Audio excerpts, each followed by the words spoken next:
Welcome back. The South Dakota men's basketball team suffered a hard-fought loss to end the regular season last week in Brookings to the regular season conference champions SDSU. But now it's a new season. Craig Smith's second-seeded Coyotes are set to take on seventh-seeded Omaha tomorrow in the quarterfinals of the Summit League tournament. For more on USD and the exciting weekend ahead, here's Jay Elsen with Coach Smith down in Vermilion.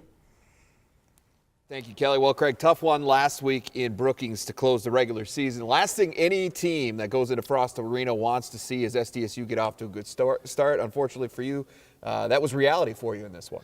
Yeah, it's very difficult no matter where you're at, in particular on the road, but especially at Frost Arena. I mean, those guys had the nation's longest winning streak going into the game, and they're a very good team. And certainly we got off to a bit of a slow start.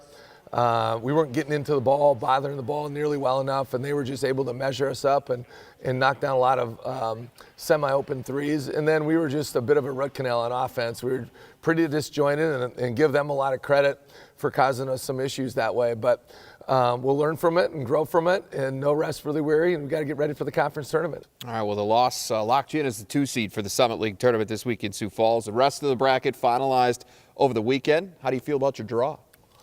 I know we play Omaha.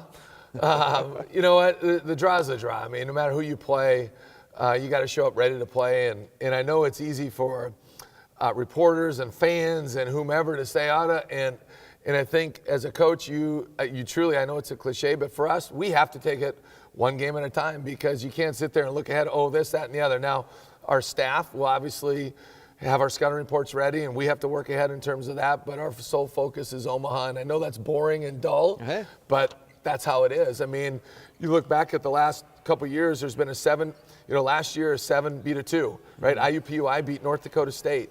And so you can't sit there, and we got to be our best on Saturday night against Omaha, and then whatever happens, happens. Well, the matchups in the regular seasons were in your favor significantly, won both by double digits. So third time around, it's always difficult to beat somebody 3 times, right? And so what do you see in this one? It is. I mean, they know us inside out and backwards. We know them inside out and backwards. They've been a little bit, they've had a little bit of the injury bug this year.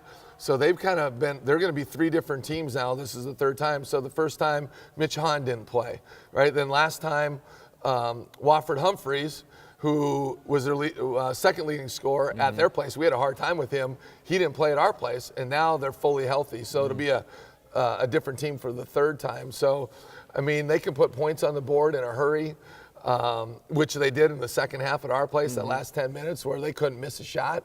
And so they're a bit of a streaky team that way, but they have a lot of firepower. And so defensively, we got to really be on it. And they can play so many different ways with their personnel. So you almost got to prepare for 3 different teams depending on their personnel. Sure. And then we got to stay on attack on offense. And we weren't very, we haven't shot it great the last, 3 games out. And so we got to fine tune some things on offense to give our guys, to put our guys in a better position to succeed. One of the big questions a lot of fans, broadcasters are going to have coming into the tournament about your team. Wives, kids. Yeah, kids, everybody, right? I mean, but what is the status of Carlton Hearst? I know you've hoped all along to have him back for the Summit League tournament. Is that going to be a reality for you, or is that still up in the air? We hope to have him back about a month ago, to be honest, because that's what we were thinking initially. But I don't know, Jay. I don't know. I mean, he's not doing a whole lot of anything right now, and so. But we got 4 days. We got a whole week to get ready for Saturday's game. So if there's a way he can play, I mean, we'd love to find a way, but that's also difficult for a coach because you're kind of in a routine, you're in a rhythm. You know your guy, he hasn't played since January. He broke his hand January 5th. So that's 2 months by the time we'll start the tournament, and that's a long time to be missing out. So is that one area where at least the extended layover, or layoff rather, is beneficial because you get him a little bit more time, or would you still rather play right now? Well, I want to play. I mean, it's hard for a coach to just throw a guy out there if he's not practicing. Right. What kind of shape is he in? And then you get in a routine with, guys have kind of settled into their roles. Sure. Brandon Armstrong has clearly gotten better and has settled into a role. And, so it just kind of affects a lot of things that way. Now, is Carlton a good player? Yeah, he's an impact player for us. So hopefully we can find a way to get him in there. All right. Well, Craig, good luck to you in Sioux Falls starting Saturday, of course, and then we hope to see you go on through the weekend as well. Sounds great. Thanks, Jay. Thank you, Craig. Kelly, we'll send it back to you. All right, thanks so much, Jay. The Yotes and the Mavs tip off at the Denny tomorrow night at 8:30 p.m. Central, the nightcap game, and you can catch that game as well as all of these Summit League tournament games through the semis live right here on Midco SN. Coming up after the break, we'll get some comments from TJ Otzelberger as his top-seeded Jackrabbit squad looks to bring their regular season momentum into Sioux Falls this weekend. That's next when Midco Sports Tonight returns.